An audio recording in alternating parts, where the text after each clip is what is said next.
Hora de conversar com o Dr. Álvaro Furtado, toda terça-feira, aqui na programação da Band News FM, a nossa consulta marcada, Dr. Álvaro. Bom dia, obrigada por estar conosco nesse feriado, né? 25 de janeiro, aniversário de São Paulo. O doutor vai trazer alguns temas aqui pra gente, dentre eles. Pfizer e BioNTech iniciam estudos clínicos de vacina contra a variante Omicron. A gente está nessa expectativa, né, doutor, de tentar barrar a circulação dessa variante que é muito contagiosa. Ela parece que não escolhe menos ainda, né? O coronavírus não escolhe ninguém e a variante Ômicron parece que menos ainda. Bom dia, doutor. Bom dia, Carla. Bom dia para os ouvintes. Carla, sabe que é um fenômeno muito interessante para entender vacina? As vacinas eram o nosso sonho desde o começo da pandemia. E começou os estudos de vacina Coronavac, da Pfizer, AstraZeneca e todas as tecnologias. Só que esses estudos aconteceram no momento que não tinham as variantes que estão circulando agora, né? Especialmente a penúltima Delta e agora a Ômicron. Então, por esse perfil mutacional, a gente sabe que a Ômicron é bem diferente, né? Com relação a essas mutações próximas daquela proteininha que a gente falou durante tanto tempo, proteína S, aquela espícula do vírus. Então, o que as indústrias, quem idealizou vacina está pensando?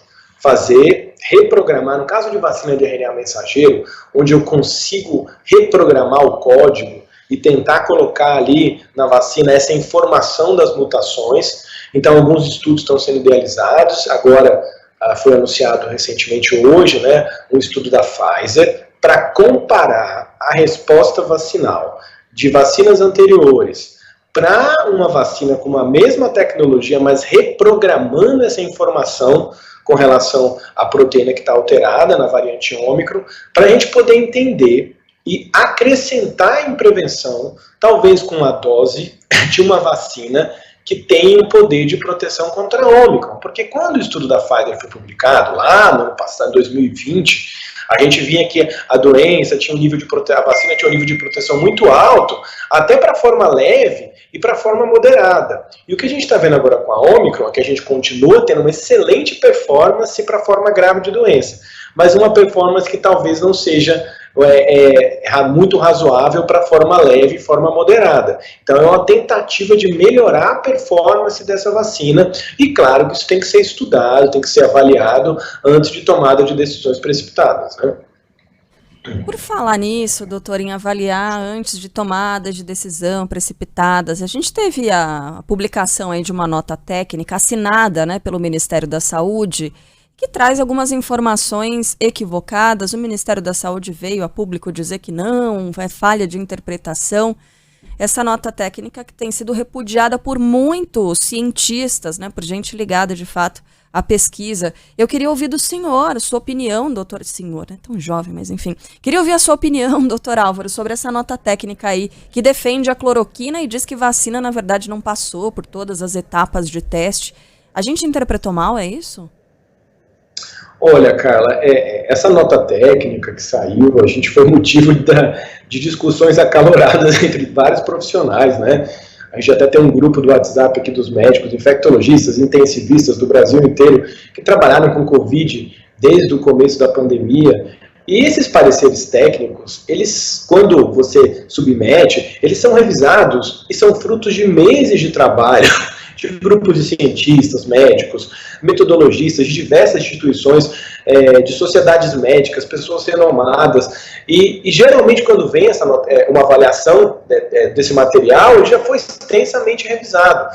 E esses pareceres técnicos revistos por esses profissionais, eles sistematicamente têm recebido aprovação por esses comitês de incorporação de tecnologias no SUS, a Conitec. E não tem nenhum registro de veto aí na história disso. Então, quando você estuda vários tratamentos ambulatoriais com evidência científica, com drogas que já foram aprovadas, agências regulatórias como o CDC, no Reino Unido, antivirais que podem ser promissores, que têm evidência científica, e quando a gente recusa tudo isso, depois de uma revisão técnica extensiva, sem dar argumentos muito sólidos para essa recusa, e priva a incorporação de tecnologias no Brasil, que podem ser importantes para salvar essas pessoas que ainda estão pegando Covid.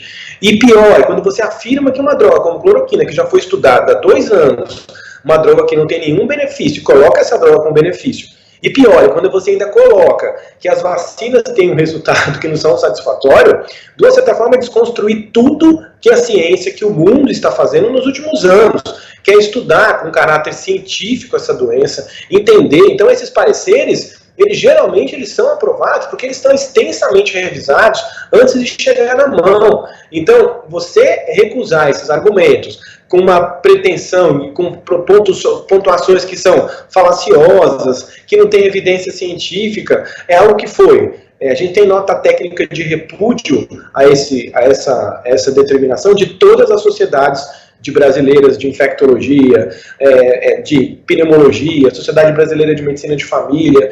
Então é bastante complicado a gente viver num momento que depois de ciência sendo comprovada, um documento técnico é desconsiderado e a população brasileira não tem a oportunidade de incorporação de tecnologias que realmente poderiam determinar o sucesso, a não mortalidade e a diminuição de taxa de internação. Que coisa. Pois é, doutor, e aí quando algumas informações vêm a público, e nesses casos, né, ainda mais assim, quando elas são lançadas oficialmente, é difícil depois fazer um desmentido, é difícil dar tanta publicidade quanto se deu para o texto original, né? E aí a gente tem que falar também sobre aquele caso, aquele evento que seria um evento adverso grave em uma criança que foi vacinada, né? Ela teve um problema cardíaco logo na sequência.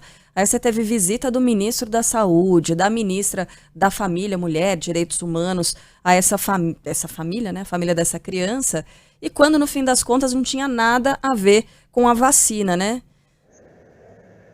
Pois é, Carla, é tão complicado, porque a gente está num momento que a gente quer conversar com os pais, quer explicar as coisas, porque existe realmente, como eu até comentei algumas vezes, uma preocupação genuína dos familiares de entender o risco.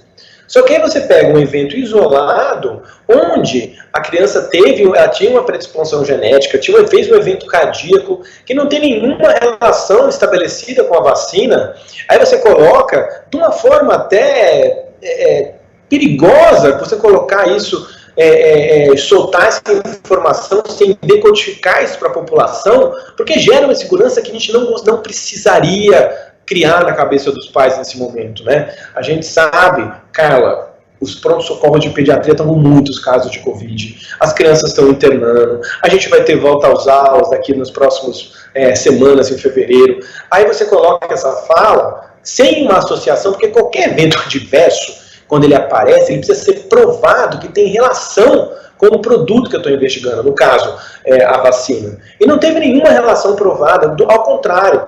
Só que quando você coloca isso de uma forma não explicando esses nexos de causa-consequência, você gera mais ansiedade e gera um contingente de pais que vão ficar com medo e não vão vacinar.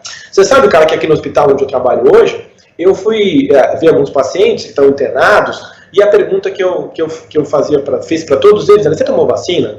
E dos 4 que estão internados, 3 não tinham tomado. Nossa. E os argumentos são que eu acredito no que me falou, um dia uma pessoa falou tal coisa, eu fiquei com medo. Então, olha a importância de uma fala isolada que pode trazer desconfiança e levar e motivar que várias pessoas não tomem vacina. Então, a gente tem que ter muito cuidado, especialmente quem está na gestão da saúde, quem é formador de opinião, quem está representando o Ministério da Saúde, para falar de assuntos tão complicados num momento onde as crianças talvez sejam o grupo mais vulnerável a ter problemas relacionados à Covid-19.